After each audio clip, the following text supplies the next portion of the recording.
Hi, this is Chris Snow again with C21 Coastal, and today's topic are the 3 things that you want to have on your checklist when you buy your next home.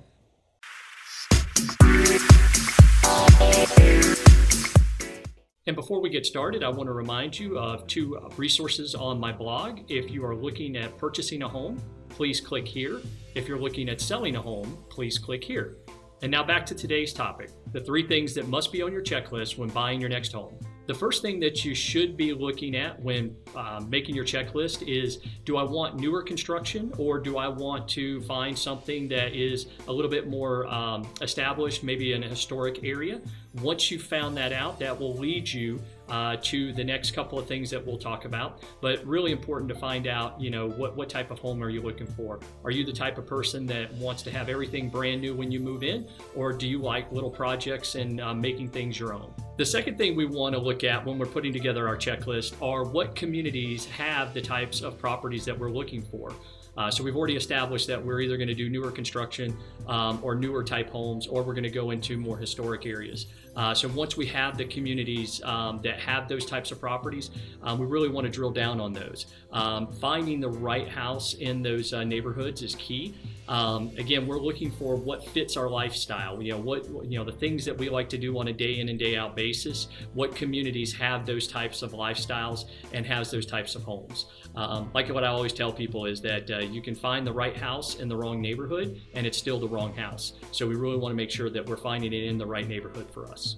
The final thing I want to touch on today is the floor plan and the importance of the floor plan. You want to figure out, how do you live? Are you a large family? Are you a small family? What type of floor plan is going to work for you and your family the best?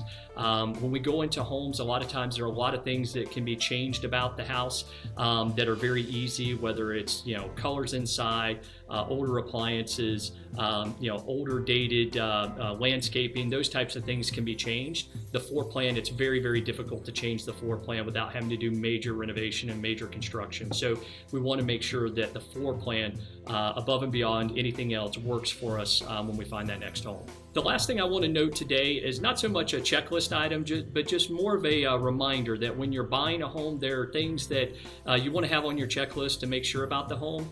But there are also things that you don't want to do while you're in the process of buying home.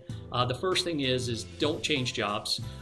It makes it a lot more difficult for your lender while you're going through that process to change job if you change jobs.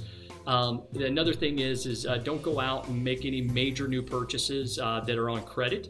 So don't buy a new car, don't put new furniture on credit. All of those things can be done after you move into the house. It's a lot harder to get a mortgage than it is a car loan or any other sort of loan for furniture and stuff like that. So just keep in mind those things that you don't want to do. And the last thing to remember is don't quit your job during the process itself. Go ahead. Normally it's 30 to 45 days to get your loan approved and go to closing. So just stick with that job, even if you know that you don't need the income to qualify. Just stick with it until the transaction's complete. Thanks again for joining me today. As always, if you think this video can help out someone, please feel free to forward this on to them. If you have any questions or any topics that you want me to discuss, please email me back and we will go through them. Thanks and have a great afternoon, and we'll see you next time.